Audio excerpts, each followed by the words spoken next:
Bro, like, listen, all right, I don't like Stanley and people. I think the only person I have banned was Stanley.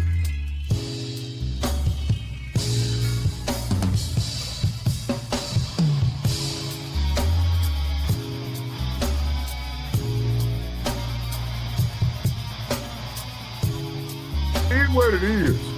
But No. like I say, man, you ain't I really literally gotta said value like they that. need If they to wanna beef with you, understand. it's called Stanley versus I the need to world. finish what I say first. And just assume their character by stereotype? I think people do that every day. Okay, I didn't ask you. What Do I think what it's people okay? Do I you think it's normal. okay? I one need thing. to finish what I say first. Third highest murder rate of any city in the nation. Other than that, they're doing quite well, thank you. A person is 4 times more likely to be murdered in Memphis, Tennessee today than in Mexico City. It's been, and you know Mexico City is not a cakewalk. It's been overrun with carjackings, robberies, shootings, and killings. There were 249 murders, 429 rapes, 5,616 burglaries, and 12,522 violent assaults in just the last little while in 2024 and in pieces of 2025, where it's actually gotten worse until recently when we sent the FBI down to see what the hell is going on. Last month, a vicious thug carjacked an elderly woman parked at the movie theater, dragged her out of the car, and body slammed her into the pavement, where she is still trying to recover. Probably won't be successful. So we're not going to allow this kind of savagery to destroy our society anymore. We're stopping it, doing one by one time, but we want to go quickly. We don't want to lose Chicago. We're going to lose Chicago. We're going to lose places like you go to St. Louis. We're going to lose St. Louis. We're not going to lose. We want to save these places. You're going to lose them. It was the way the man said it. He was a very high quality man. I said, "Who would you do next?" He said, "Sir, do Chicago." You don't want to lose Chicago. We're not going to lose Chicago. So we're going to have to go very big, and we're going to go probably, we're thinking about it for next time. We're going to hold it off. We're going to do some of the smaller ones. And the truth is, our people are so good. Gaddy, you're doing a great job wherever you may be. We're doing so good that I don't think we need too much practice, right? But we got to go and save our big cities, our great cities. Chicago's a great city, and we're going to make it great again very soon. And I think we can do that. Despite the tremendous size, I think we can do a real job, and we're going to give you the resources that you need. So with that, I'd like to just end by saying we're going to make Memphis safe again, and I'd like to ask Governor Bill Lee to say a few words, and then Pam can talk, and anybody else you'd like to talk to. We'll go through the whole list. We have all day long if we have to, because this is a very important thing. We have to save our country from violent crime. So Bill? Yes, please. sir. Mr. President, first of all, thank you. Thank you. Thank you for your commitment for federal resources to the great city of Memphis. And it is a great city, and it has a great history Yes. and a great legacy.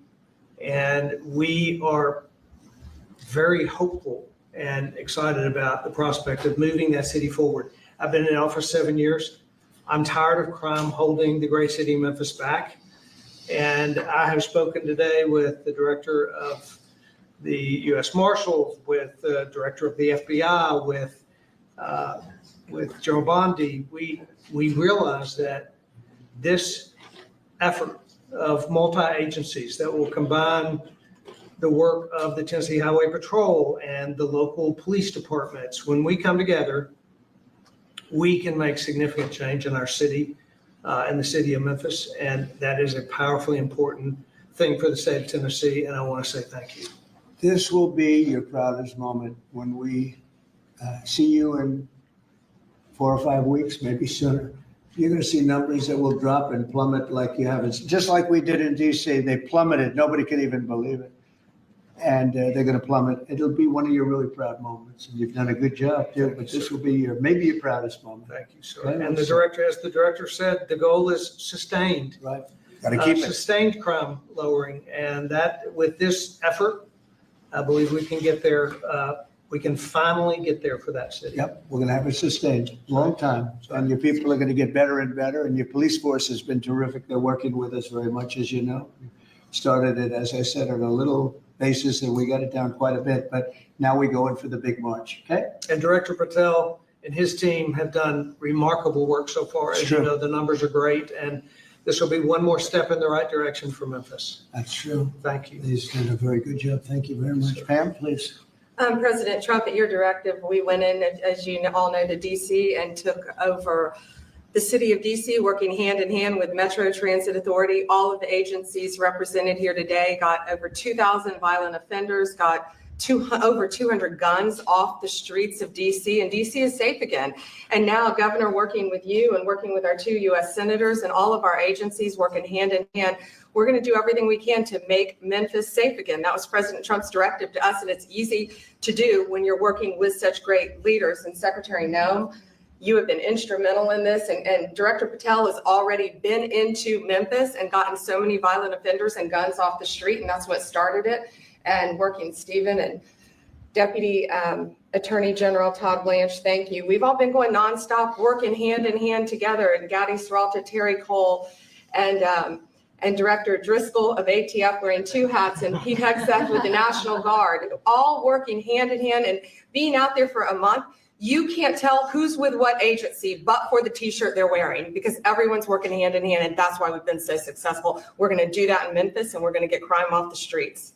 That's great. Thank you, Pam. Great Thanks, job. President. Christie, go ahead. please. Mr. President, Memphis has a high number of trafficking, significant human traffickers, child exploitation, drug trafficking. The local gangs there are extremely dangerous. And I'm so excited that you're going in there to work with not just the governor and willing local leaders, but also our attorney general and all the leaders that are standing here today to help protect our children. So what's going to change dramatically is the families' lives that live there. And it's only going to happen because of you, because you're coming in. What has started there, you're going to put on steroids. The networks that you're going to uncover across this country, because of the work that's going to happen in Memphis, we're going to see every city get safer, because we're going to see those ties to other criminals that we're going to get out of the country. So we're a nation of laws. And sir, thank you for caring about every single city. Thank you, Christie. Really nice. And what makes it to me so exciting is the success we had here so quickly. And, you know, we've taken close to 1,500 people out of DC. But when I saw the result happen so quickly, and so many people are so thankful, and people that you pass them every day and they're fine, all of a sudden they're thanking me so profusely. It was so exciting what's happened, and continues to be what happened in DC. And so that's what makes this, I think, even more exciting, because we know what's going to happen. We know we have the people. Look, we're sending in a lot of help. These cities have been taken over for years, and the last 4 years under Biden, what's happened is just a disgrace. So it really has, what the success we've had here has made it to me much more exciting, because I think we're going to have proportionally. I mean, you have cases where it's even worse. I have some people, we have some people quoted today that we took out of papers. We're so grateful for the National Guard coming, said an owner of a Memphis tax service. It's so dangerous here. It's so darn dangerous that you can't get out of your car. If you get out of your car, he says, you get robbed, you get mugged, you get hit. You can't go to the market or a service station. So, yeah, I want to see crime stop, and I want to see the National Guard come in right away if that's what's necessary. There's a need. Here's another one from a director of a Memphis-based crime prevention organization. There's a need for more boots on the ground. You have to get them done fast before we totally lose it. They're going to lose it all. I got 2 guns put in my face, said another, within 5 minutes at 2 different locations. Said, I got a gun put in my face. Then I went someplace else, had another gun put in my face. I was scared. It never happened to me. I've never seen anything like it. Here's another one. I honestly thought he was going to kill me, said a 60-year-old Memphis carjacking victim. A man walked up, give me your car. You got 5 seconds to get out or you're dead. This is what we have in this page after page of the same kind of thing. Cash, would you say a few words, please? Thank you, Mr. President. Thanks to your brilliant foresight, you had asked us to go in quietly into these cities to help set the landscape, to work with the interagency, and to make America safe again. And we've done that under the FBI's banner program of Operation Summer Heat. And Right. the results are only as good as the prosecutions. And because the Attorney General and the Deputy Attorney General have mobilized DOJ to successfully prosecute so many violent criminals, we have set the landscape for the interagency to come into Memphis and really make it safe permanently. As the governor and the senators and the other directors were saying, it's not a short-term mission, but thanks to you launching us early, launching us quietly, not looking for the credit, Mr. President. We greatly appreciate your support and the advanced foresight you had doing that. It's so exciting, and somebody had to do this. A president should have stepped up long ago and saved these cities. So it's not that I wanted to do it. Believe me, somebody had to do it, and we're doing it in a big way. Pete, could you say a few words? Yes, Mr. President. From day one, the DOW, the Department of War. I'm glad you made that correct. Correct for you, sir. Has been proud to stand with our partners across the interagency, whether it's Southwest border, whether it was Los Angeles getting ahead of that, whether it's right here in Washington, D.C., where Secretary Driscoll and the Army and the National Guard have taken the lead in helping across all of these great folks to secure the city. We are very proud to be here, to stand strong alongside law enforcement. We're glad that Memphis is the place to go. The volunteer state, we're not going to have any problems with the Tennessee National Guard being willing to go in and stand strong in Memphis, sir. Not at all. And get ready because you'll be doing a lot of other places that are almost as troubled. You got it, sir. Some of them are equal. You look at what's going on in Baltimore, where the governor is telling me how wonderful it is, and you can't walk across the street without being shot. Could I ask our two great senators to say a few words? Of please? course, Please, Mr. Marsha. President, thank you so much. I want to say a thank you to Director Patel because he had promised that he would come into Memphis. We've had Operation Viper there this summer. There have been over 500 arrests. There are over 100 indictments. And Memphis had the best stats they have had in years this past August. Last month, it was the best August they have had. And it's because of the work that's been done. And now to have a new phase of this enforcement for Memphis, where we are going to have all of these agencies working as a team, as the governor said, making certain that this is a long-term effort to make Memphis safe again. Mr. President, we are so grateful and we thank you. Thank you. Yeah, thanks, Mr. President. And this is an issue that's plagued Memphis since I was a boy, Mr. President. And it's time that we address it. And I appreciate your leadership allowing us to do that. And the team that you've assembled here is going to help us deliver the most fundamental responsibility of our government, and that's public safety. This shouldn't be a partisan issue. This should be something that is our primary goal. And certainly I hope to see Memphis become the safest city in America. And thanks for the effort of all of your team here to make certain that happens. Thank you, Governor Lee. And I want to say thanks to the Memphis Police Department and the Sheriff's Department there too, who have all worked closely to bring this together. I look forward to tremendous results. And I want to thank the FBI for the last 4 or 5 months because they have brought down the numbers quite a bit. Chicago here and a couple of other places that we can talk about later if anybody wants to. Could I ask you to, Terry Gaddy, say a couple of words also? You really did lead the charge here and you've done such a great job. Please. Mr. President, thank you for always supporting law enforcement. I think the major difference here in Washington, D.C. has been your support for law enforcement, has been empowering the men and women that are on the street working every single day. And I look forward to not only going to Memphis, but other places in Tennessee as well. And I think you'll hear from us real soon, Mr. President. Thank you for your support, sir. We have plenty of places. Yes, sir, we do. You know the country very well. That's great. Thank you. Let me just take this quick break here. This conference goes on. We're 16, almost 17 minutes into a 47-minute conference. I want to watch it all. But in the meantime, everybody, please make sure you hit the like button. Good to see you, San Jose. And everyone else. This is Stanley versus the World. I'm sorry for the technical difficulties. I have no clue why they happened.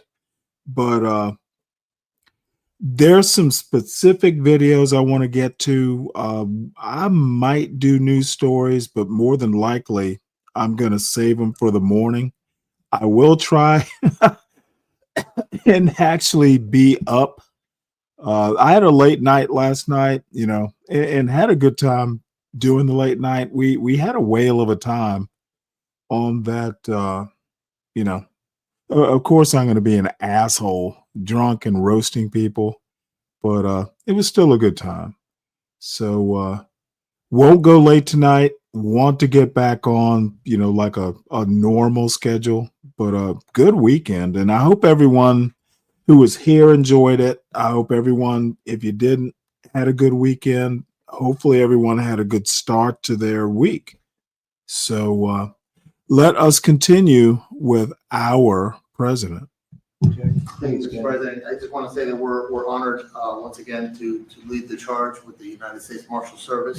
Mr. Fatty, hey, 22 other federal agencies. I enjoy seeing you in we spoke with over 30 Political Punk's chat. local agencies. So yeah, let he's them a know what to Political expect, Punk giving is them funny we've done as here hell in very DC, just on so they know what point. to expect. So, They're good to see you, extremely Uncle excited. Patty. I think everyone is going to be well receiving the law enforcement surge that we're about to take to Memphis.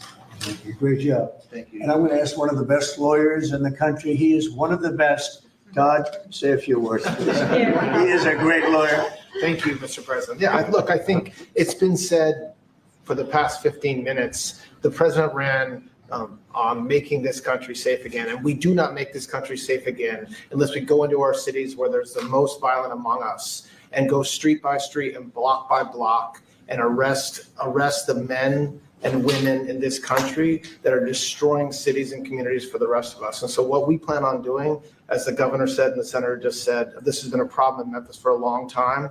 We plan on delivering Memphis back to the citizens that are there to raise their families, to go to church, to be in their communities.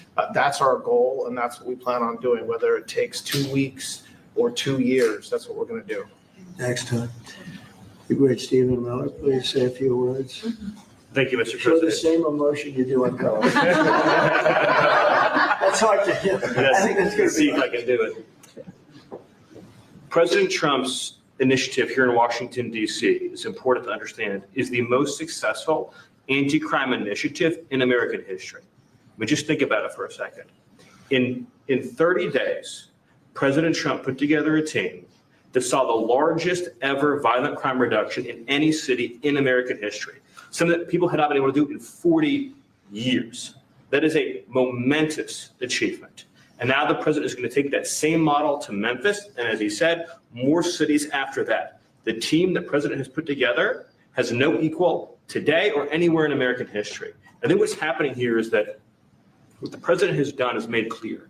The power of federal law enforcement that was used for the last 4 years to harass and attack conservatives, to harass and attack Christians, to go after law-abiding families.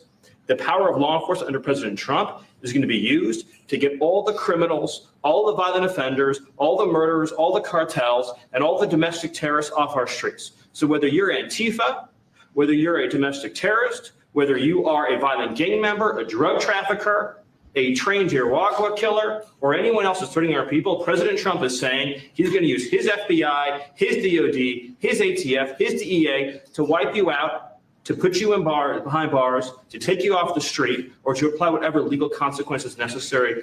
Mr. President, I'm honored beyond words to be part of this team under your leadership as you've saved thousands of lives. Thank you very much. Come on over, let's sign that bill. You want to say anything about our great military real fast? He's won a job, he's doing this guy. Mr. President, so our Army National Guard is honored to be part of this mission.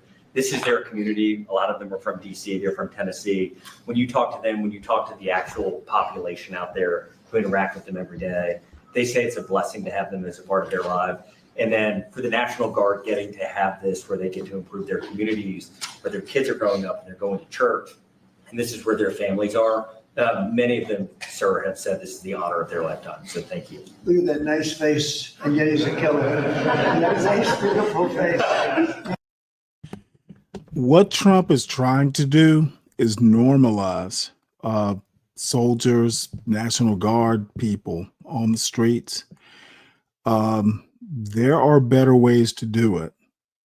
And I have mixed feelings about this.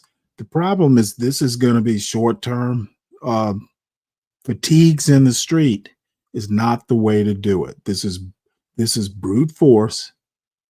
It's brawn over brain. He's a total killer. I don't know how you do it. Everybody.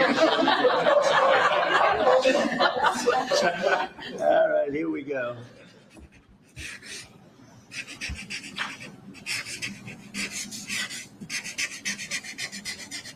How wonderful. Okay. Wonderful.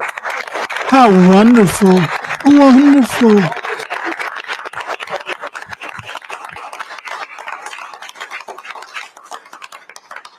Thank you, Do you have sir. any? Thank you very much. Thank you. Thank you very Very much. much. President. No, thank you very much. Great job.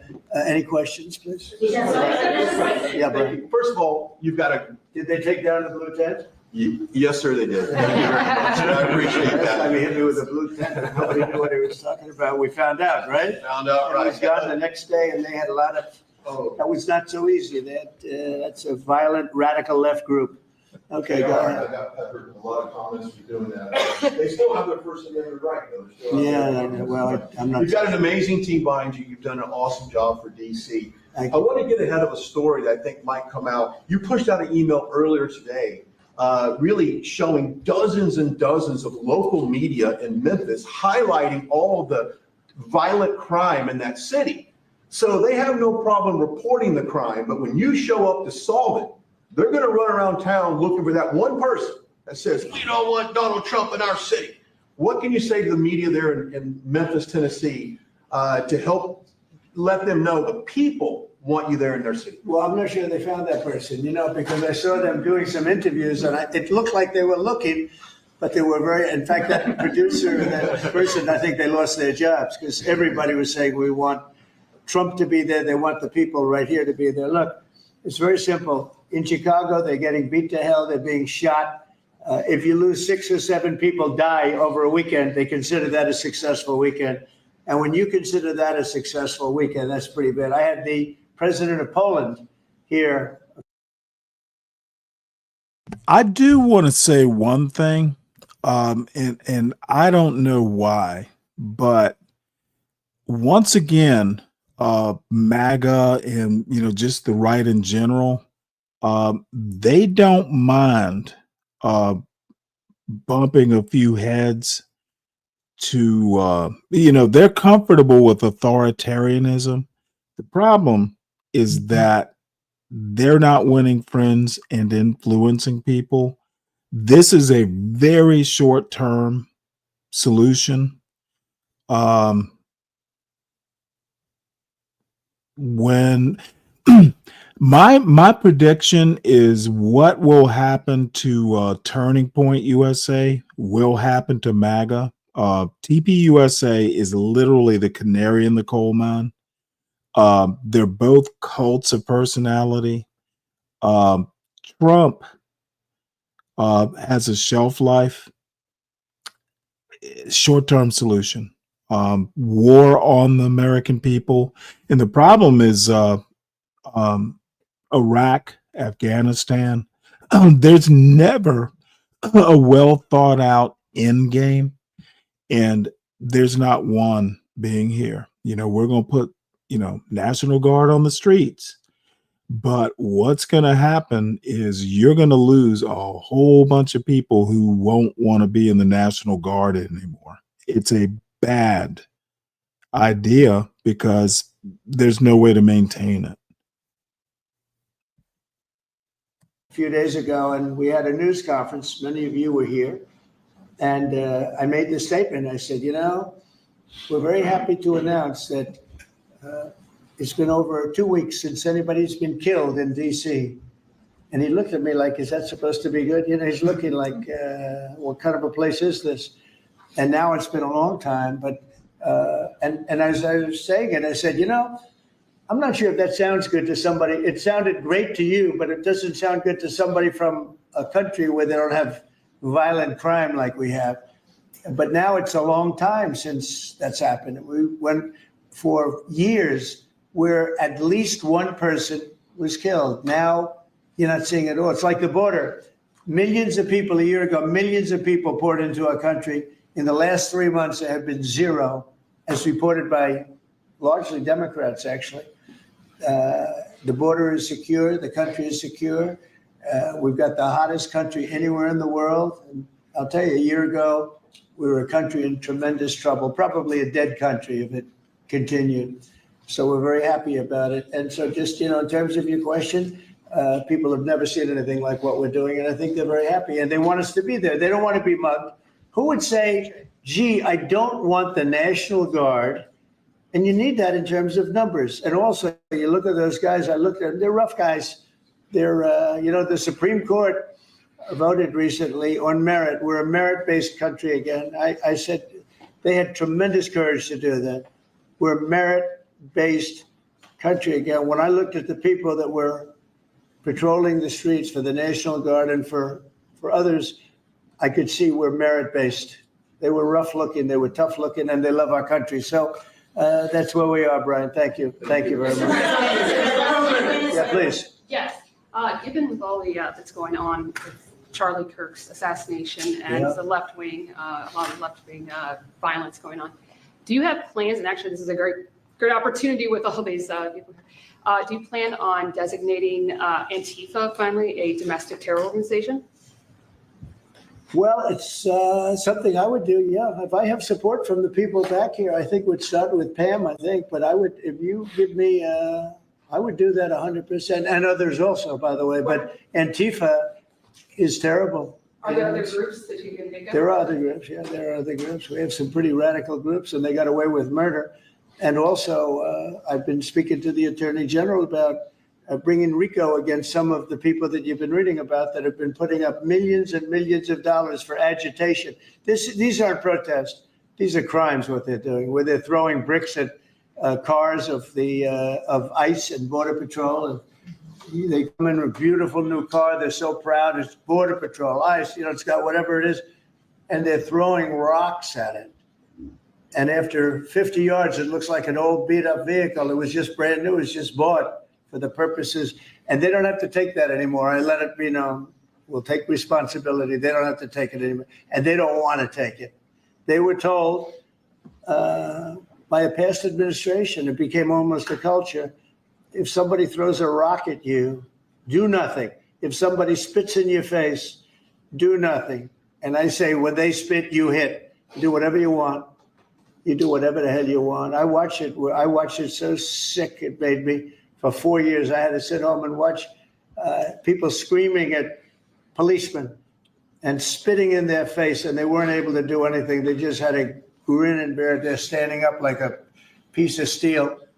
And a woman, in many cases, women, you can see they're professional agitators. I had one the other night. I had 4 the other night, all in one group, total phonies. I started to scream when I got into a restaurant, something with Palestine. And I said, well, I'm doing a great job for peace in the Middle East. I should get lots of awards for that, right? With the Abraham Accords and everything else. But a woman just stood up and started screaming. And she got booed out of the place, too. There were a lot of people in the restaurant. I went there to show how safe, and it was safe. I mean, the woman is just a mouthpiece. All she was a paid agitator. And you have a lot of them. And I've asked Pam to look into that in terms of RICO, bringing RICO cases against it, criminal RICO, because they should be put in jail. What they're doing to this country is really subversive. Is that Mr. President? Can I ask you one on crime, Mr. President? Can I ask you one on sure. crime and one on Charlie Kirk? Yeah. You've floated potentially going into St. Louis. You mentioned you want to go into Chicago next. Could St. Louis be after Chicago? It's going to be around there someplace. Yeah, we got to save St. Louis. Got to save these cities. This isn't like, we're going to do something. We have to save St. Louis. We have to save Chicago. I know all about Chicago. I have a great, beautiful building. I'm so proud of it. But, you get less proud when you see all the crime. When they announced 2 weeks ago, 11 people killed, this over a weekend, I think they said 38 people shot and 11 people dead. And then you watch Pritzker get up and say, we've got crime under control. And I will say that Cash and the FBI did a good job. With a very light force, they went in, and for about 4 months, Cash or so, they've been working on keeping crime down. They have brought the numbers down a little bit. But those are the easy numbers. The first 20, 25% are the easy numbers. That's where it gets then you have to bring in the big forces, right? Which is what we always intended to do. But I think the FBI's done a very good job. In particular, in Memphis and Chicago, they burned down a little bit, like 20% and 25%. Well, I guess it's not so little, but we have a long way to go. We think Chicago is going to be next, and we'll get to St. Louis also. And Charlie Kirk's assassination. And New Orleans, we want to get to too. Your FBI is investigating the potential role of left-wing organizations in the assassination. I'm wondering if you think if Charlie Kirk's assassin worked alone or if he worked with it. I don't know. I mean, I can tell you he didn't work alone on the internet, because it seems that he became radicalized on the internet. That's just by watching what same things that you're watching and hearing. It looks like he became radicalized over the internet. And it seems like his wonderful parents brought in a wonderful neighborhood, smart guy, great boards, great marks, great student. And then something happened to him over a fairly short period of time. It looks like he was radicalized over the internet, and it's radicalized on the left. He's a left. A lot of problems with the left, and they get protected, and they shouldn't be protected. But as you understand, I think very well from the tone of your question. Thank you very much. On Venezuela, on Israel. First on Venezuela, what can you tell us about this Venezuelan boat that was taken out? And do you plan to provide proof that these were narco-terrorists who were on their way to the U.S.? Well, we have proof. All you have to do is look at the cargo that was like it's spattered all over the ocean. Big bags of cocaine and fentanyl all over the place. And it was, plus we have recorded evidence that they were leaving. We've recorded them. We're just very careful because we know you people would be after us. We're very careful. The military has been amazing. And General Kane showed me a little while ago the clip, but you could actually see it. But you don't have to see it because we have recorded proof and evidence. So we know what time they were leaving, when they were leaving, what they had, and all of the other things that you'd like to have. But we have noticed that there are no ships in the ocean anymore. We're seeing that there's like no ships, no. You know, when the first one we went, there were hundreds of boats. Now there are no boats. I wonder why. Meaning no drugs are coming across. Probably stopping some fishermen too. I mean, to be honest, if I were a fisherman, I wouldn't want to go fishing. Just a nice, let's take a little trip, because I'd say, man, if maybe they think I have drugs downstairs. I don't want that. I think the fishing business probably been hurt. But no, there are literally no boats. This was a boat, and we were surprised to see it. Now, what does that mean? That means there's no drugs coming by sea, but they do come by land. And you know what? We're telling the cartels right now, we're going to be stopping them too. When they come by land, we're going to be stopping them the same way we stop the boats. And you'll see that. But maybe by talking about it a little bit, it won't happen. If it doesn't happen, that's good. But they killed 300,000 people in our country last year. And we're not letting it happen anymore. And then on Israel, did Bibi Netanyahu speak to you directly to alert you that Israel was going to be striking Hamas sites in Qatar? No, he didn't. No, he didn't. Yeah, go ahead. How did you learn of it? Same way you did. Go ahead, please. You mentioned that the shooter was radicalized online. Do you I think believe that social media by the way, companies- when I say that, that's my opinion. I think he was radicalized online based on what they're saying. Do social media companies bear any responsibility for that? And how does that I'm going to have to ask, I don't know, I'd ask Pam that question. I don't know if you or Todd could give an answer to that. Somebody has to bear some responsibility. You know, and President Trump, I've always told parents, you got to watch what your kids are doing on the internet, what they're doing online, what they're listening to, what they're reading. They're all online. They're all on their phones all the time. Parents have got to monitor that, because this starts when you're young. This starts when you're young, when you listen to these groups, when you watch these shows. And parents have got to just be vigilant. So sure, that's part of it. And they're meeting kids online who they think are kids, and they can be anywhere in the world and talking to them. And yeah, they are being radicalized. Mr. President, he went bad, and he just went bad very quickly in a sense, because he sort of led a very normal life, a life of, great education, schools, everything else. But somewhere along the line, something happened. Yeah, please. Mr. President, how will you send the National Guard into Chicago without cooperation of the governor and the mayor? Well, if they do cooperate, that's good. If they don't, it's not going to matter to us at all. You know who wants to help us? Police department. They have no respect for the governor. They have no respect for the mayor. they respect us. And we found that in Washington. We haven't had total support in Washington from government, as you know, from everybody. I don't want to say the mayor because she's better than most, but we haven't had great, but we have had great support from the Metropolitan Police. They're like brothers of these people. They're really like brothers. You see that. They work together. And so if the governor wants to support, as I said to Bill, it's going to be his proudest moment, what he's going to do, the governor of Tennessee, what's going to happen with Memphis. In 3-4 weeks, we'll stand together and we'll say, look at this. The crime has almost disappeared, maybe completely disappeared.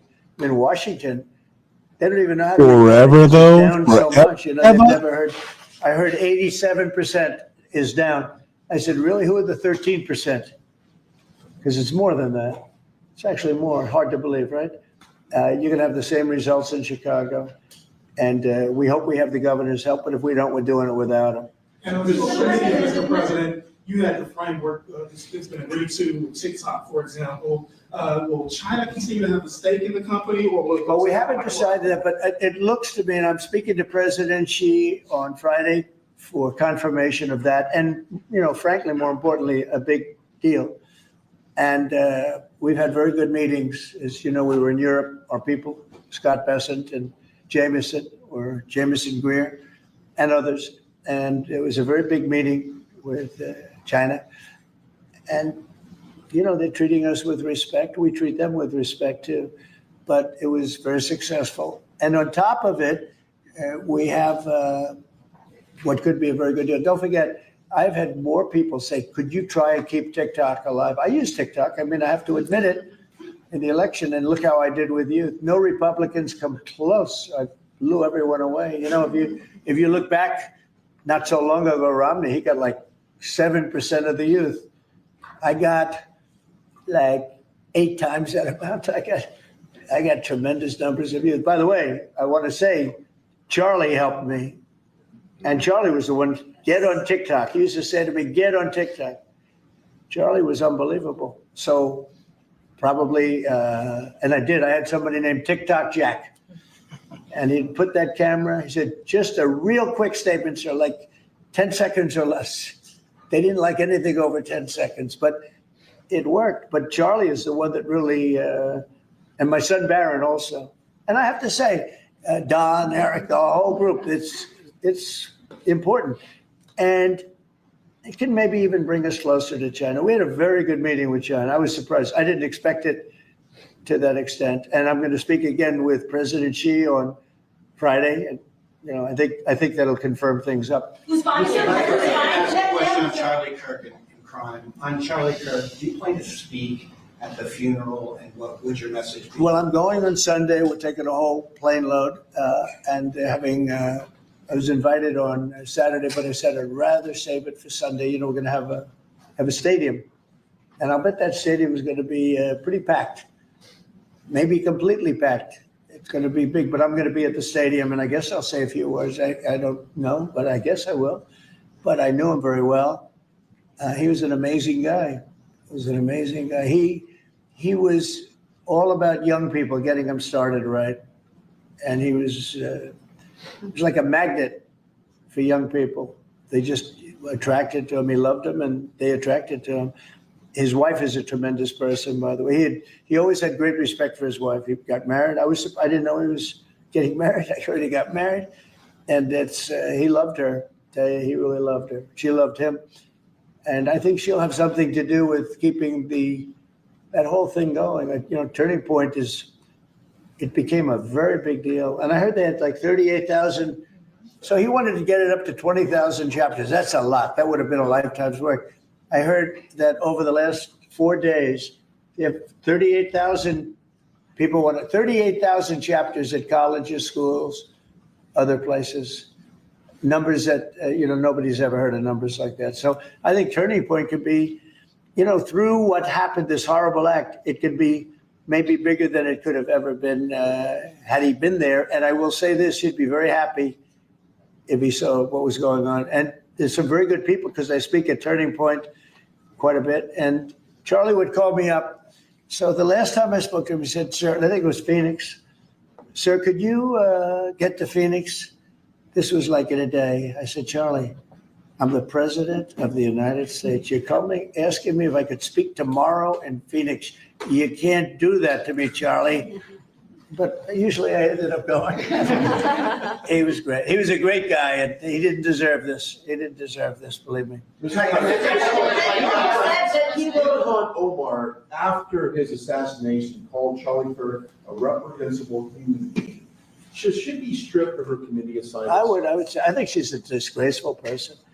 You know, I think she's a disgraceful person, a loser.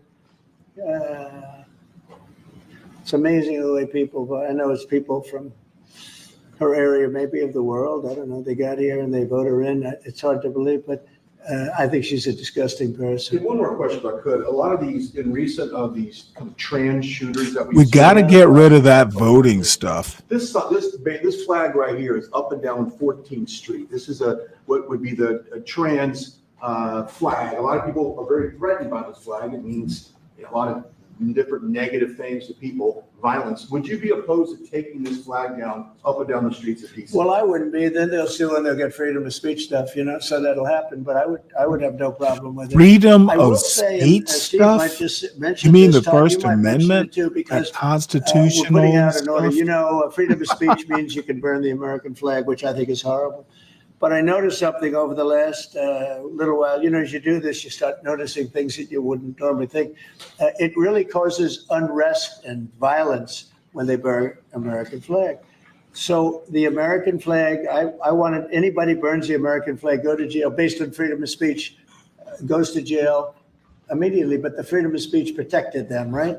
And so, that's been argued a couple of times. And you know, it's one of those things. But you know what? Hasn't been argued, and we're going to be arguing it, I think, very soon. And that's the violence. They incite violence. So when I saw it just yesterday, they burned the American flag, and people that were there were fine. And all of a sudden, they're going crazy, and there's fist fights. It wasn't in Memphis either. But I will say, it incites violence. And I think you just do the exact same thing. Don't use freedom of speech. Use the incitement of violence. I mean, it's really, you got to see, these people were going at it. And, you know, you could burn other things and people just sit there, they fall asleep. You burn the American flag and you're on both sides. But the level of violence I saw this flag burning cause was incredible. It was an incitement. So I hope you guys are going to be able to do that, Pam, right? Well, there's also groups called Trans-Tifa. So perhaps if you can label them a domestic terrorist group, then you can, in all reality, you could take that flag down because it would represent the Trans-Tifa. Well, I think you probably could. Again, you'll be sued and it's okay. I've been sued before a couple of times, you may have seen. Anyway.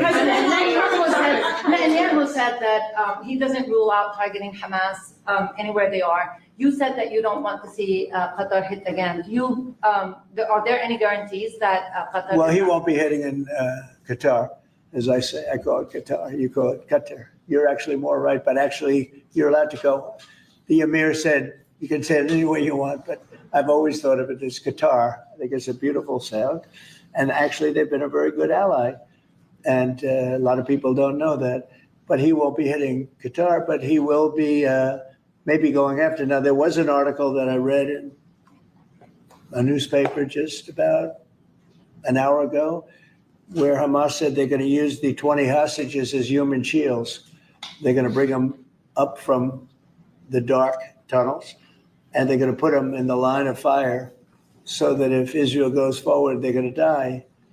And I thought that was very terrible. And I put out a statement on that. You saw that. Mr. President, on Charlie Kirk, in retrospect, given all of the moving ways that this White House has paid tribute to Charlie Kirk, Right. do you think it would have been fitting to lower the flags, to have staff when Melissa Horman, the Minnesota House Speaker, was gunned down by an assassin as well? I'm not familiar.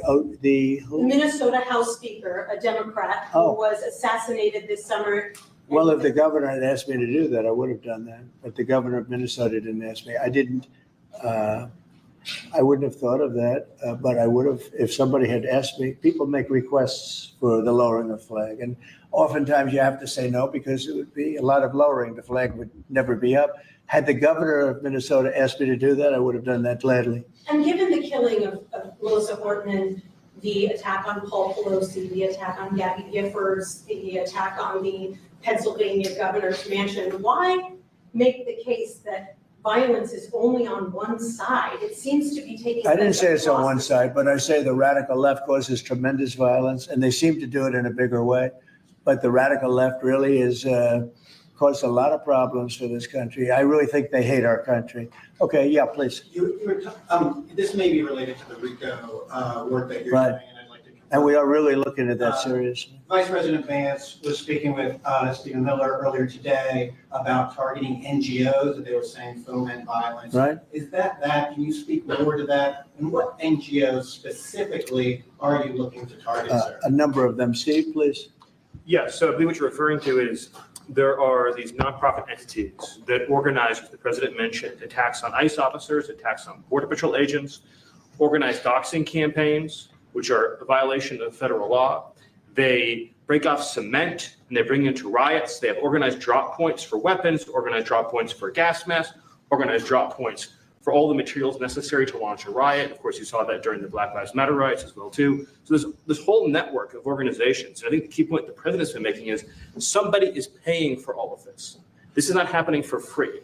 And so under the president's direction, the attorney general is going to find out who is paying for it, and they will now be criminally liable for paying for violence. And you know, a new thing that I've been seeing a lot of lately, but never saw it before, is they're walking in with bricks and rocks and everything. And the FBI or the Border Patrol or ICE or the police are grabbing them and taking them away, and that's great. And then they whip out a hammer, and it's a beautiful hammer, really. It's nice. You know, this is not a hammer somebody happens up. These are serious hammers, beautiful, brand new hammers. And they start breaking up the concrete sidewalks and the granite curbs in many cases. Granite is hard to cut, you know, it's very hard stone. And they're banging away and handing out pieces of stone. So instead of having it in bags, they're banging the sidewalk, knocking that. You have to see what some of these sidewalks look like when they finish, and especially the curbs, because the granite curbs are very, very expensive. And they're great, and, you know, very hard. They are almost indestructible, but not when it gets pounded on for 20 minutes by some pretty strong guy. And then they hand out big chunks of stone so that people can throw them at the police and people can drop them off bridges into car windows. No, we have a long way to go, and we're going to make it all good. We're going to make it really safe. This country is going to be safe. We've got almost 3.5 years. Think of that, 3.5 years. It's a long time. It goes quickly. But at the end of that time, I hope one of the many things we can say is that we made our cities safe again. Thank you very much, everybody. All right. Well, that is that is that. He's talking about Uncle Fatty, they have started construction on the White House ballroom. So that's what he's talking about. So the link is posted if you want to join the panel. This, to follow up, this is titled "The South Will Rise Again," and we must watch it. It's fascinating. And I know who this guy is. I actually subscribe to his channel. He is... I'm surprised he's not in Trump's administration yet, to be honest. They like kooks. Well, if you hear doves and ducks in the background, it's because there are doves and ducks in the background. That's pretty. I love to hear that. I'm getting ready for my annual trip to Gettysburg.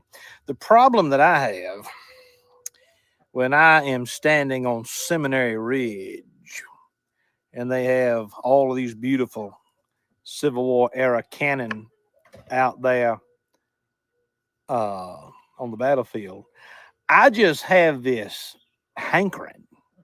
I mean, it flings a craving on me. I want to load those bad boys up and fire them just one more time. Wouldn't that be good? This is a PhD. I think he history PhD. If you'll recall, he was tossed out of the College of Charleston. He was there for an MA, and then he got his PhD from Mississippi State, and they said, "Get to stepping." This motherfucker was too racist for Mississippi State. The South is going to rise again. I love it. So anyway, one of the main reasons I'm even, doing this late show is Lupin has brought to my attention. I don't know how many of you are familiar with BGS. What is he? Black Gnostic is what he goes by. He's a big deal in the Black Manosphere, at least the YouTube segment. And this is Sergeant Willie Pete, who actually has some issues that I would address. But I think he's got this relationship bullshit that all these Blackosphere channels, it's like every damn day it's there's like some weird gender war in the Black community. Apparently it's like the millennials and the Gen Z, they're not getting along. No idea why. And my God, I don't care. But it is Lupin, and he is always, kind of the voice of reason. So the next couple videos, this is going to be over a couple hours. And this particular video that I'm about to show some excellent points here. So it may not be, the wheelhouse that a lot of people want to deal with, but there are problems in the Black community, but most of them are like Black conservatives, anti-Black blacks. So that's my opinion. We'll watch this, and then we see where we go from there. And everybody hit the like button. If you're new, please make sure that you subscribe and share out this madness. And anybody who wants to hit the link, it's pinned at the top. Happens every time we get to talking about the money. You guys keep trying to present the spiritualness and all this sort of virtue signaling. Why and are we there's more respect for men. Happens every time we get to talking about the money. You guys keep trying to present really going to have a whole the lot of spiritualness and today? all this sort of virtue signaling and and I say that for them. That's insane. Oh my Lord, But what that's is actually going what you're on? trying to sell. Happens every time we get to talking about the money. You guys keep trying to present the spiritualness Man, we are having and all kinds of problems today. Something must be up with StreamYard, and I'm not exactly sure why. Okay. Well, let's try this again. I might just have to, I also did a firmware update on my computer, so that might be part of the problem. Should have waited to do it overnight, I guess. But let us see if this will play.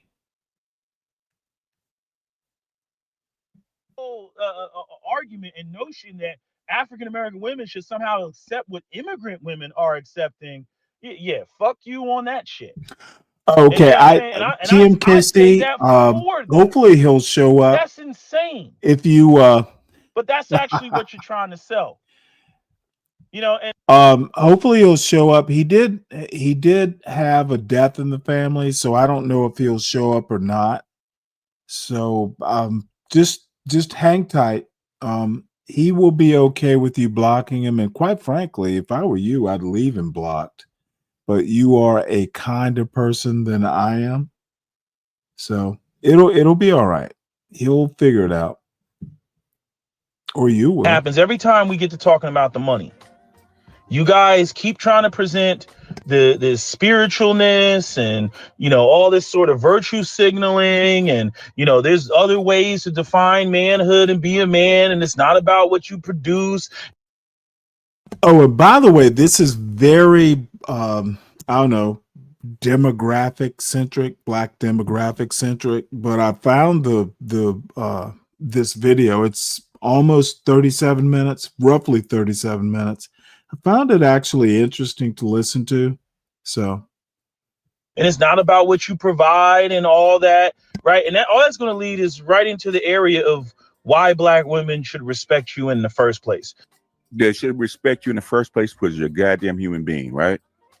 I've said it before. I can go down to Guatemala, get a Hispanic woman, a Guatemalan woman out of a tin shack, dirt poor, has more respect for her men, more respect for her man, and more respect for herself than a black woman that's middle class. It's not about the money. It's about how you're raised and how you're cultured. I got, you know, I work across the street, down the street from a liquor store, right? And you have a girl, a woman, and her boyfriend, right? They both work in the same liquor store. She has way more respect for him, and he's not rich. He's working the same job she is, same working class job that she is. And guess what? She shows him way more respect than black women that have degrees show a guy with a degree. So it's not about the money. Structure. All right, this is the response to BGSIB more, and I hate to do this, but I got to do this. And like he said at the beginning of this video, this isn't about any sort of personal attack, but I definitely have to point out where your ideology is flawed. And I went back and I plucked out and pulled out, because you did it multiple times in the video, but I pulled out every time he kept making these talking points. And then I started recognizing the pattern of how BGS is making his argument. You know, his argument that it's not about the money and it's about behavior and it's about your culture and how you're raised and all that. First off, right off top, black people's culture is a byproduct of prolonged exposure to poverty in this country, you know, being under the system of white supremacy. But so saying that money is not the main factor here, the main problem here. It is the main factor and it is the main problem here. But what I noticed about how BGSIB more argues, and you're going to hear it and you can go and you can listen to the video yourself. Okay. In one breath, he'll argue about how we're American and how American we are, and even highlight areas in which we have privilege and we can go to other countries with our passports, and it's only societies versus societies or countries versus countries, right? These sort of collective societal interest. And if you're a part of that, if you grow up in a first world country relative to a third world country, you know, things are going to be different. So, you know, we have first world privilege, right? So he points us out to be American, right? Even though we don't see any of this, what do you want to call it? Inclusive group economics. Like, we're not included in many of the shit. Even when other immigrants, they come here, they don't include us. They don't share with us. And so what BGS does is, and I've seen brothers do this, and this is the ultimate dusty argument. It's a dusty argument. And what these brothers do, instead of stepping their game up, instead of focusing on the economics and controlling the economic landscape and doing the hiring and actually wielding power, they want to talk about immigrant populations, which we are not. We are not an immigrant population, even based on his own argument where he wants to talk about how American we are and how we're included, you know, our astronauts, our Navy, right? He wants to say these things. But yet The minute that he gets tasked with the responsibility of controlling the economic landscape and building, and that being the underpinning of some of the disrespect that we get in the community from our own women who are also American and not immigrants, as BGS would say, he runs to immigrants. He'll sit there and bring up, I'll tell you two things that he does wrong. Not only will he bring up immigrant populations and start talking about their dusty existence when they first get here in America, but he ignores how in their countries, they're the top dog in their third world country. When a Kenyan comes here from Kenya, or a person comes here from Ghana or Zimbabwe or whatever, or Jamaica, or they come from any number one of, Dominica. They come from any of these predominantly black islands. In those islands, in terms of the government and all that, who's the police chief and all that, it's typically going to be black people. And the country is a majority black country. So relative to the first world country, obviously they're a third world country. They obviously don't have as much power. But within the confines of that country, they are the top dog. Versus the African American, where with the African American in the predominantly black areas in which we reside, we aren't even the top dogs of that environment. Which goes to the second area where he makes the flaw, which is talking about, some whoever's working in some liquor store, a poo is working in a liquor store, and there's a girl that's working there as well, right? Ignoring the fact that when they come in there, they control the economic landscape. They own the bodegas and the corner stores and the liquor stores as a group. Most of the time, they don't even live in the black community to highlight how much better they're doing than the black men of that community or the black. I hate when I get interrupted and I get a phone call. Doing better than the black women in that environment as well. That's the key difference between us and them. BGSI more, essentially, he's talking about jobs. And I've talked about this before about the difference between the wealth gap. In other words, the wealth gap between black men and black women is too small for the type of respect that everybody seems to talk about when it comes to what other men are being recognized for. And what BGS does, and a lot of the men who make these sort of dusty arguments do, is they always want to go down to the poorest of poor of some other group, or compare us to the poorest of poor of some other group, or a bunch of people who showed up yesterday.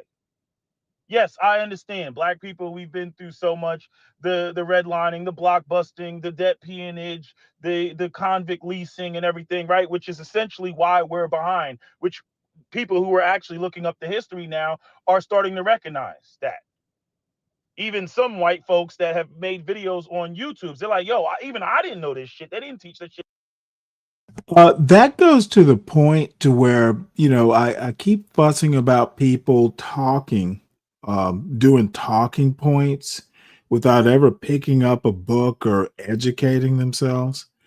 And the problem is, Donald Trump and MAGA in, his party, they literally want a patriotic education where American exceptionalism is always like anything that contradicts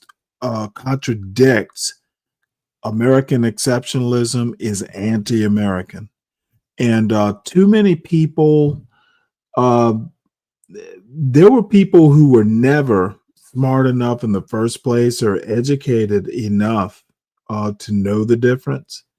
And they are the people, they are the people that are raising the next generation. It's like, well, people get stunned when they hear, what happened. I literally had someone, and this was a black guy from the South, who did not believe that there was slave breeding He literally he literally was like, "Nah, that's a myth." And I was like, "What?" Um, Even W.E.B. Du Bois talks about it in Black Reconstruction.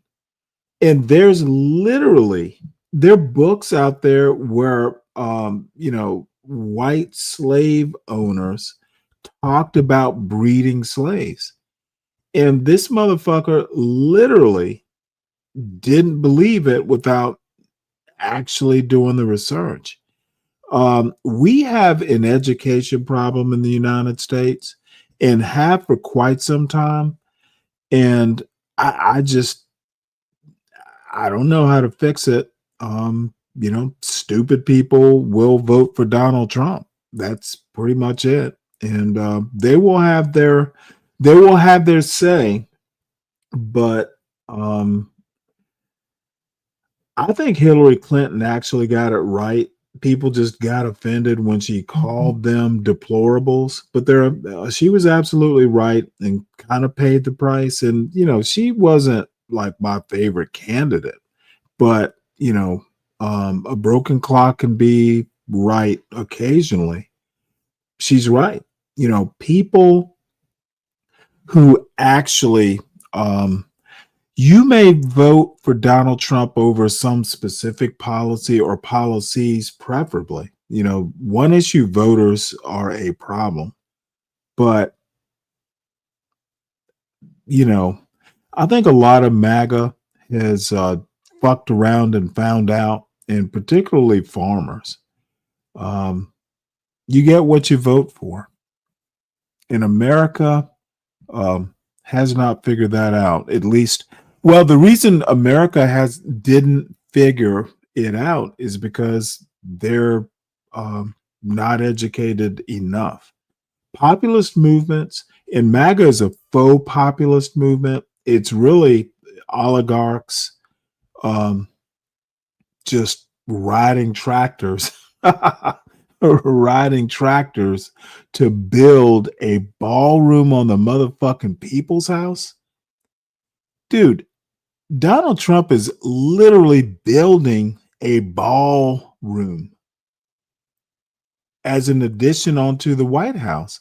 That's just like so fucking un-American.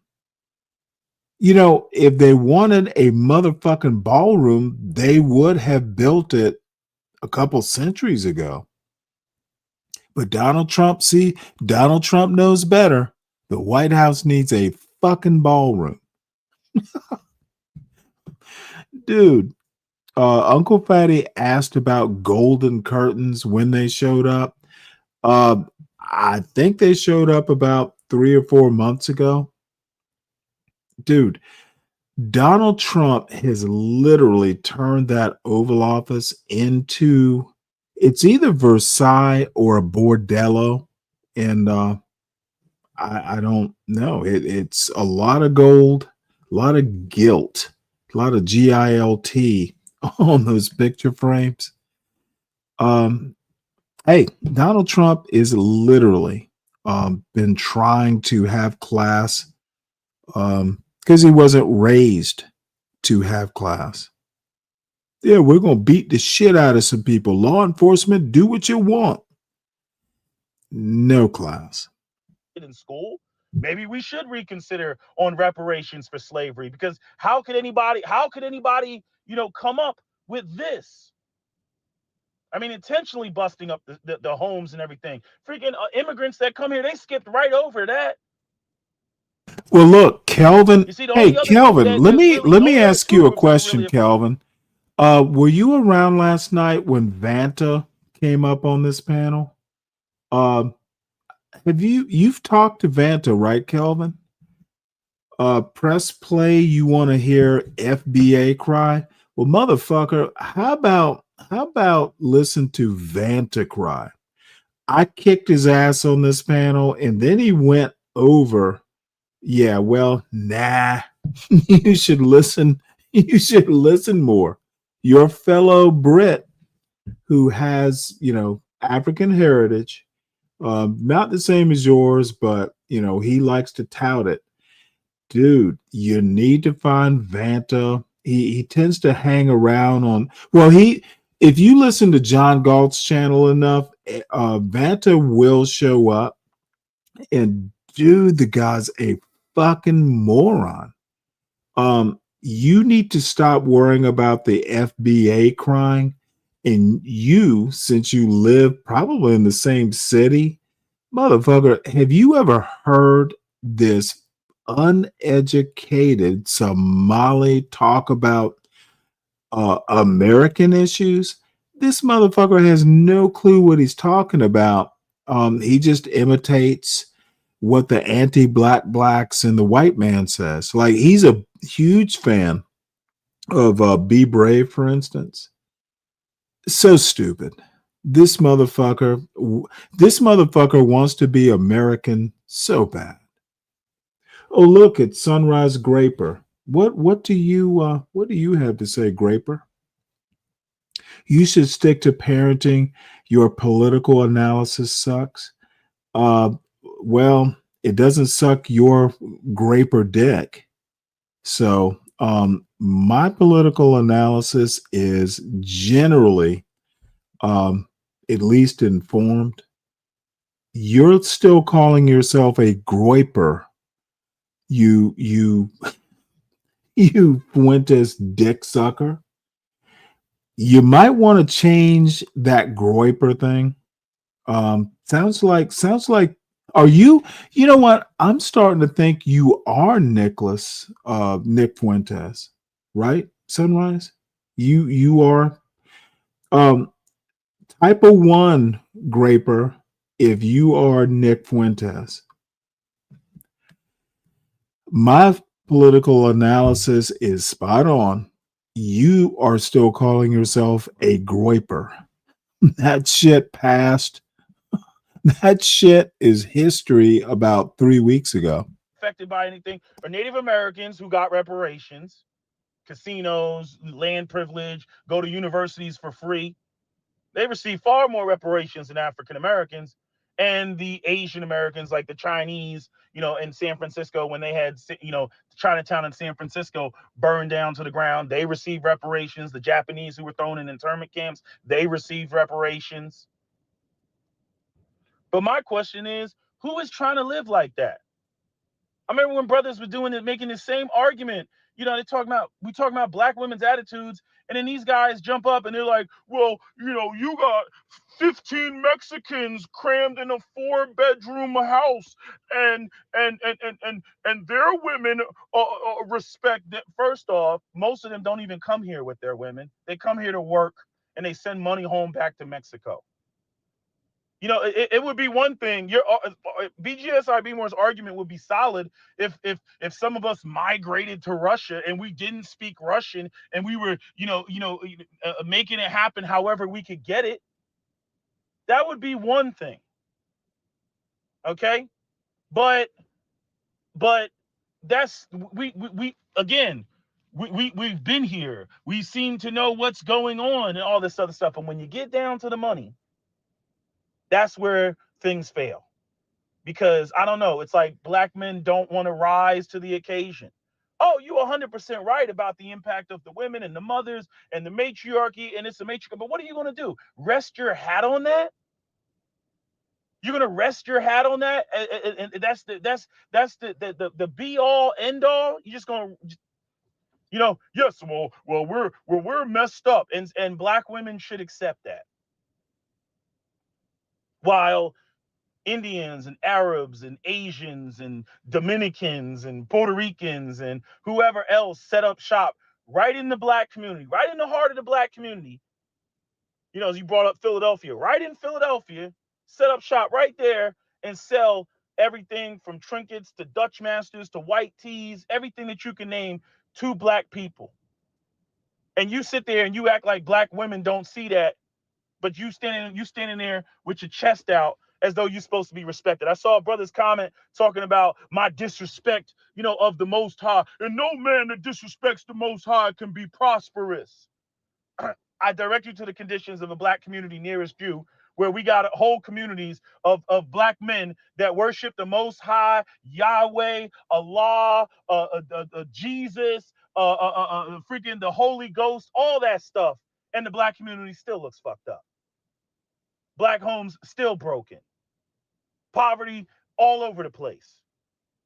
The condition is not the same whether you serve the Most High or not serve the Most High, whether you're looking out your third eye or not, because it's not about that. And I like a quote that somebody put in my comment section that Jason Black came up with, which is, spiritual problems cannot solve physical ones. Money is a physical problem. Doesn't matter what your spiritual orientation is.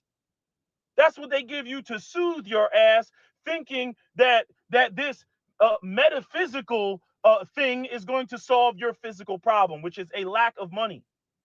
Poverty is not a state of mind. It is a physical condition predicated on a lack of finances. And it's bad enough that, people have issues with the channels of how they go out there and get access to resources. You got brothers making channels like Live Your Leisure. How many of you brothers are over there subscribed to that? How many of you are over there subscribed to that? You see what I'm saying? So at the end of the day, all I hear is a bunch of rhetoric of trying to get something for nothing. And my main issue, the reason why I left a comment and then you and I had that little small back and forth is because I've seen Dr. T. Hassan Johnson do this and many other brothers do this. That brother, and I'll pull the receipts. That brother sat up there and said that we are valued simply for existing. And you said nothing. Dr. T. Hassan Johnson said nothing. You let that shit fly just to be agreeable. And I'm like, that's one of the core issues that we have. You have to address that. You want to shout out Kevin Samuels and praise Kevin Samuels all over the place. I'm like, Kevin Samuels called that shit out, which is one of the reasons why I had a problem with the whole Nicki Minaj shit, because he get up there with Nicki Minaj and now he want to pull out the kitty gloves, but he can give black men all that smoke. But because of that whole aspect of, Kevin's trying to get the bag and all this rhetoric about hitting the mainstream and everything else, you know what I mean? He's not keeping the same energy. Like the Grinch said, keep the same energy, my nigga. Keep the same energy. You see? Shit. You out there on some Hotep shit, some Black Israelite shit. Where again, you got other countries, other nations, thermonuclear weapons, God particles, hadron colliders, smashing particles together, putting satellites into orbit, claiming celestial bodies, you know what I'm saying, trying to land on Mars, and you all are arguing over who serves which black man is a godly man. The same country that put together hadron colliders, sends rockets to Mars, put a man on the moon, and all that kind of stuff. Are we all part of the same society? Black people do not live in some other black land all by themselves. We're all part of the same society. Capitalism was built on our backs. Capitalism was actually modeled after the slave plantation. Most of that stuff, most of the wealth that America accrued was on our backs, even up until 1960. Well, that's historically American capitalism, maybe. Actually put together the IP addresses for the internet, amongst other things. You wouldn't have half the stuff if black people hadn't invented it. So just like they do it, we do it. America would not be America without black people. In fact, Europe would not be Europe without black people. So let's not get it twisted. I don't know where y'all get off that other races of men are basically just like anybody else. Okay, it's where they come from. It's where they come from. Look at the Ukraine. You think they're counting race over there? They're counting as peoples, right? Where you come from. Black men those black men are part of America from the very beginning. We're actually created by America. We're a part of America just like everybody else. So when they send rockets to the moon or they send nuclear weapons wherever they send them, guess what? You're a part of that. There is no separation. There is no integration. You've already been integrated. Okay. Assimilation and integration are two different things, right? They want to assimilate you. You've been integrated since the very beginning. Now, you might not like your place in the society. You might not like your place in society, but thing is, you're a part of this country. So other races of men doesn't mean anything. You got poor ass white people in the middle of nowhere, don't have no nuclear weapons. They're poor as shit. You have Asian countries that are still eating rice out of mud bowls. Okay, the vast majority of India is piss poor. They don't even have running water or toilets. So don't talk about other races of men. It's not about race. Okay, black men in America, 8 of those black men are part of the society. So talking about nuclear weapons, hadron colliders, we're just a part of that as anybody else. So don't get it twisted. This is like the If someone comes dumbest to the field argument. Negro and said, let's separate, let's run. He didn't say, where are we going? He said, any place is better than here.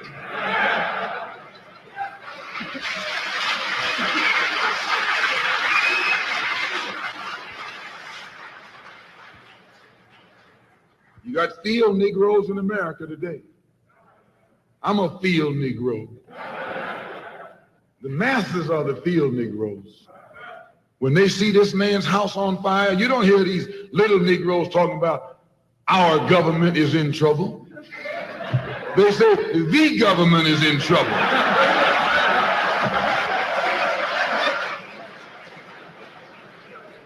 Imagine a Negro, our government. I even heard one say our astronauts. They won't even let him near the plant. And our astronauts, our Navy, that's a Negro that's out of his mind. That's a Negro that's out of his mind. I don't know what happened. Whatever I was recording didn't get recorded, but I'm just going to end off with this, and just to really summarize. BGS, like I said in one breath, we're all American. We're a part of this American infrastructure, all that stuff. But then he brings up immigrants. And one of the things that I said that didn't get recorded was, like, he brought up the thing about inventions and how much we're a part of this. You don't get kudos for contributing to the very system that oppresses you and dominates you. When other groups come here, they do for self, they do for community. They focus on themselves, going back to what I said about them not sharing. You don't see, like Amos Wilson said, show me the multicultural businesses, show me the multicultural banks. You don't see them. But what BGS will do is he'll sit there and, talk about some, invention, like a black man goes off and says, oh, look, massa, I created an even stiffer nightstick. That way, when you crack me over the head, it puts a real wallop on the back of my head. I'm like, so let me get this right. So you're bragging about creating inventions and tools that only bolster the dominance of the system of white supremacy over you and the oppression of you. That's insane. And this is what BGS doesn't get. He'll sit there and he'll look at some immigrants and they'll talk about, oh, look, they're so poor and dusty and they're living, 16 guys in a, 2-bedroom apartment and look at how supportive their women are. First off, and I speak for a lot of brothers when it comes to this. Most brothers ain't out here looking for those type of women, because those type of women that are attached to those type of men typically don't look like shit when you got women in those situations and circumstances. Usually they're overweight, got no type of shape, nothing that will make anybody jump up and down. You know what I mean? But hey, if that's what BGS is looking for, hey, more power to them. I'm not looking for that. Nor am I looking to put a woman in a situation that I don't even want to be in. I don't even want to be in a situation like that. I like nice things. So it's always, and this is what's constantly done. Not only do we do this with ourselves, we do this with black women.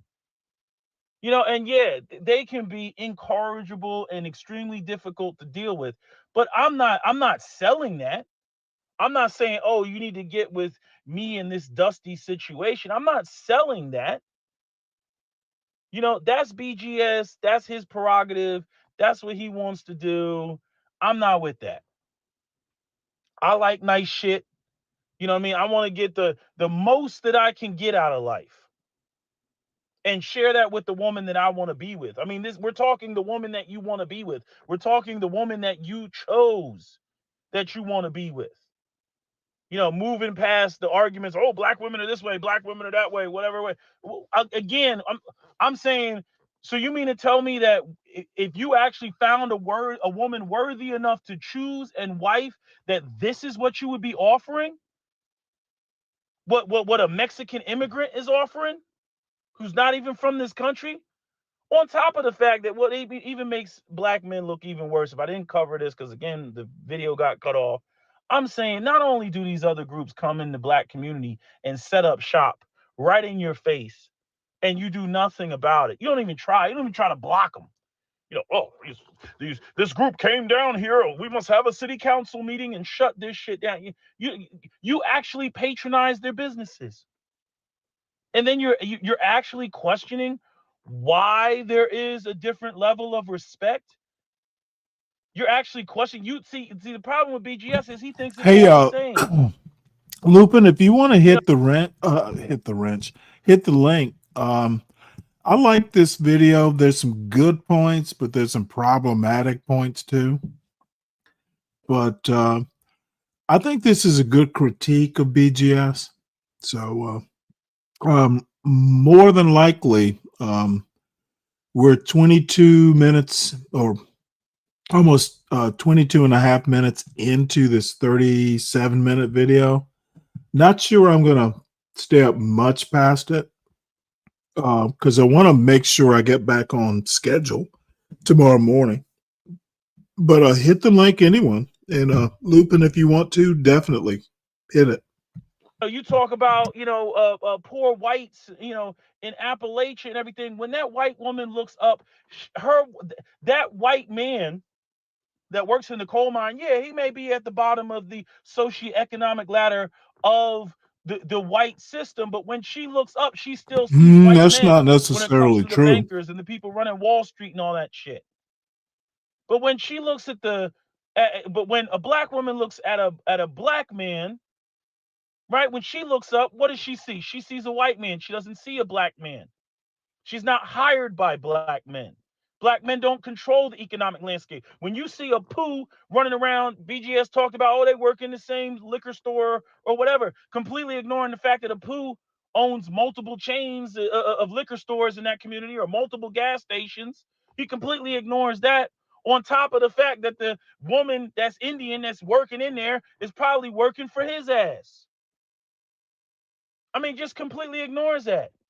And talking about, oh, we work in the same job. Yeah, work in the same job for another race of man. This is what it comes down to when we talk about not controlling the economic landscape. And I don't know why this goes over his head and this goes over so many other brothers' heads. I've been beating this topic like a dead horse, and you niggas still don't get it. You niggas still act like I didn't say what I just said, and then try to continue the conversation from a from a point of. The thing is these guys lose me when they start just using the excuse me, the N word like this. And it's been a while since I've listened to Black Gnostic, but does he use the word as much? I'm not sure he does. Lose the N word there, Sergeant. Well, I mean, the other races are doing this, and I mean, look at this woman from this third world country. Look at this woman from Ecuador. Look at this woman from Peru. Look at this woman from Zimbabwe or whatever. Completely ignoring the fact that when it comes down to, like I said, and if I didn't cover it, you're gonna hear me repeat it, redundancy. these other groups, they are the top dogs in their third world country. Or even when you want to talk about black men from Africa, okay? When you want to talk about who's running the courts or who's the police officers on the street, or who's the president of the country, they see black men. Of course, they're going to have a totally different level of respect.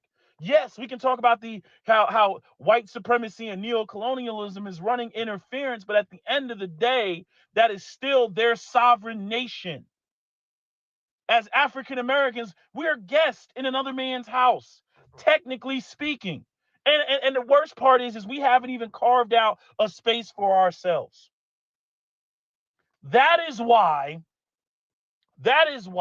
or part of the reason, or a great deal of the reason why you can't ask or demand the same level of respect until we do that. But see, then we get into these dumbass arguments about, oh, well, I won't do that because sisters are this way and that way, and I don't want to do that. Yes, I know that black women are on their bullshit. And if we build it, they will come model. There's a lot of black women that are way past that. They're so damaged, they're past that. But you still need to have that regardless. Regardless, you need to have your own. You need to have some sort of space or environment where you wield and demonstrate power. So this is like we all power. When you say we all like shitting on black women, but let's talk about other things we disagree on. Kind of weird. That money doesn't matter. It's not about money. You're trying to get people to conform to codes of conduct and behavior without wielding power. That is why your conversation fails. And you want to go out here and sell the idea that you can get a black woman to follow your leadership and cooperate and everything else while you living in a goddamn shoebox. I'm not trying to live in a goddamn shoebox, nor am I trying to have a woman come along with me and live in a goddamn shoebox. If it ain't good enough for me, God damn it, it ain't good enough for her. And it says to me that these conversations are fruitless. They're fruitless because even if you could talk about black women and their behavior and everything, even if, okay, wave the magic wand, black women change their behavior and they're supportive and all that other shit. All you're going to have a dude that's sitting up there saying is, I bag groceries at the grocery store and a woman should get with me even though I don't have the resources to really comfortably support a family. Yeah, she should, just like every other immigrant that comes to this country. A black immigrant that comes to this country that barely gets scrapes over here, puts his kids in school and drives fucking cabs. Okay. And his mama, his wife stays home and they scrape together meals so that their kids can have a better future. It happens all the time. What the fuck are you talking about? Everybody don't come in a middle-class lifestyle. Okay. The median earning. What is with these black content creators who, like, 99% they either argue from FBI statistics, which they don't actually understand, or they do it from personal experience, anecdotes. That's why I like trashing these motherfuckers. Dude, just because you experienced it does not make it a norm. Trash logic, trash thinking. Man, these anti-black blacks are really as stupid as like a Nick Fuentes. Dude, I've seen Charlie Kirk get trashed by someone like a Sam Cedar, someone who actually knows shit, who actually puts in the hard work. I am losing my fear of being insulting to dummies. You step up and start talking bullshit about your experience, I'm going to shit on you. because anecdotes do not evidence make. The last meeting earnings look that I had from the Social Security, I think it was 2020. It might have been 2021 is not out yet, right? The median earnings of all Americans, I'm not just talking about Black Americans, all Americans, is $33,000 a year. It's probably going to go lower. Median earnings, so half of America earns less than $33,000 a year. They can do it. How come we can't? They can do it. How come we can't? They're not comfortable. They don't have to live a suburban middle-class life to be successful. See, idiots like BGS and other anti-Black blacks, why are y'all even comparing Black Americans, like the legacy Black Americans, the one who have deep roots in American history, at least ancestrally? Why are we constantly being compared by racist blacks to other demographics? It's stupid. It's an unconvincing argument. And quite frankly, it reeks of self-hatred. Why was I born black? Why can't I be like an immigrant? Dude, we're not. Happens all the time. How do you think people got to the middle class? You think everybody started in a middle class suburban lifestyle where Johnny and Buffy and Jamal? Well, Lou, I don't plan on shitting on you. Car at all. Come on, man. I don't know what you all don't get about this shit. So BG, I'm done with this conversation. I'm not going to go back and forth. You showed your cards in this conversation. I'm not on, well, the immigrants are doing, that's your whole spiel. That's your whole shit. Okay? You can go over there and have your dusty conversation and talk about dustiness and until you're blue in the face and talk about how sisters need to get with you and everything. I'm not a part of that. Okay? Like I told Dennis, with the whole, people going out here talking about Lou, it's Sergeant Willie Pete. Childless women and they're out there making single mothers. Nah, nigga, you can't sit with us. And BGSIB more, I hate to say it, but you can't sit with us over here. You know what I'm saying? This shit has to be separated out because y'all fucking it up. Straight up, you're fucking it up. Your whole talking point, all the angles you want to come at it with, you're fucking it up. You started the conversation off with, well, what about the women in Ecuador? Like, nigga, we ain't in Ecuador.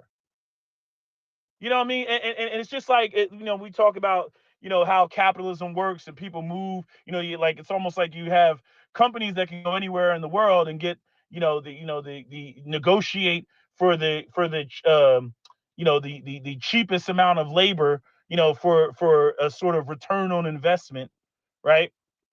So that they can sell goods at the highest price, right? And what ends up happening is these companies go elsewhere. The standard of living rises until it's too high for the companies to tolerate. And then they go somewhere else in the world and develop that area where they can get cheap labor. And then after 50 years, that shit rises. So I'm saying African-American women are not immigrants. We've been here. So, your whole argument and notion that African-American women should somehow accept what immigrant women are accepting, yeah, fuck you on that shit. And you know what I'm saying? And I say that for them. That's insane. But that's actually what you're trying to sell. And like I said, you want to talk that, oh, you young whippersnapper, I'm older than you. Again, yeah, you're older than me, and I direct you to the conditions of your nearest Black community. It's been like this, and it's been like this because Negroes like you continue to talk the talking points that you're talking about, how everything's about some behavioral modification without actually having an injection of resources. You know what I mean? I don't even know if you have a son, but I'm like, is this what you want for your own son? I mean, literally having nothing to offer. This is why the young boys out here don't respect you. This is why the young boys out here are carjacking your asses and ready to put a pistol in your face. And like somebody said, have your head on the pavement looking like somebody smashed a watermelon. If the boys don't respect you, what the fuck makes you think that the women are going to respect you? Nigga, you have no power here. You have no power. Like fucking Biff Tannen tried to tell freaking Marty McFly with the hoverboard. You blow Joe. Hoverbirds don't work on water unless you have power. Right? That's what he said. Yeah, unless you have power. And you don't have any power. And you're not even talking about having power. You up here talking about living in a goddamn cardboard box, 16 Mexicans crammed up in a 2-bedroom apartment, and how their women submit to them. They're overweight, Humpty Dumpty shaped women submit to them.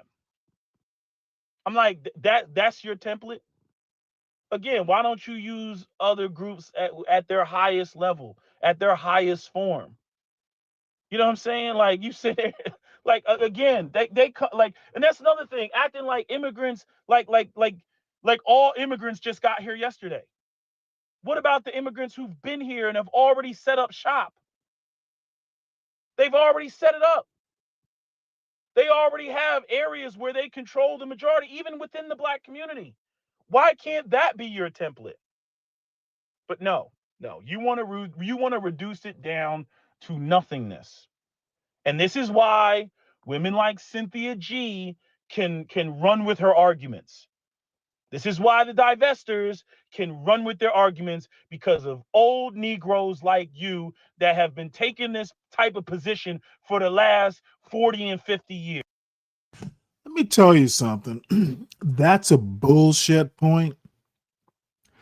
People like Pink Pill and Cynthia G or whoever. No, it's not specifically because of BGS. Sometimes, since everyone likes to argue from their personal experience, maybe they just had a bad experience and want to try something new.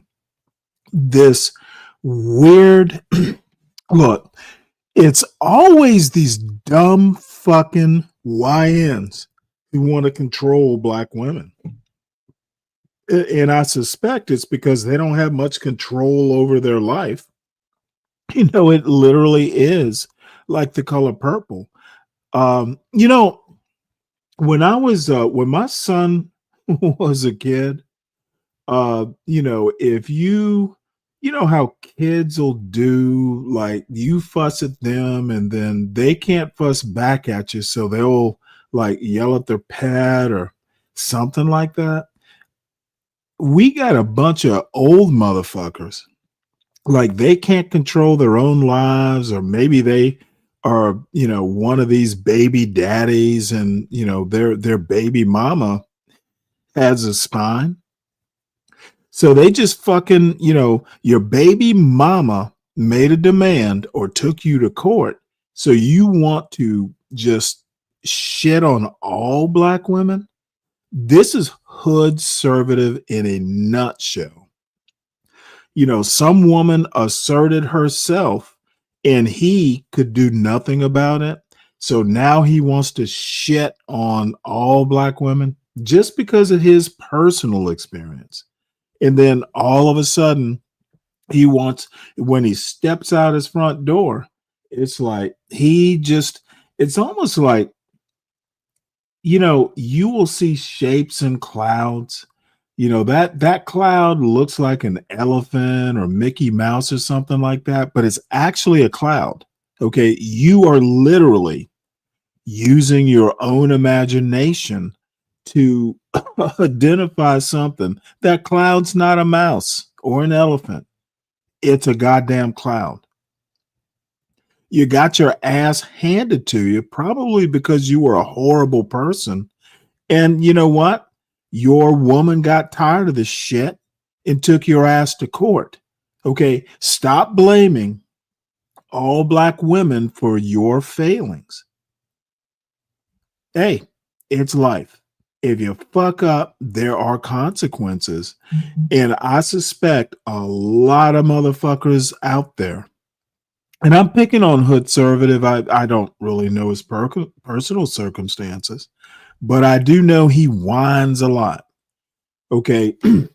That motherfucker is the Barney Fife of the fucking black manosphere.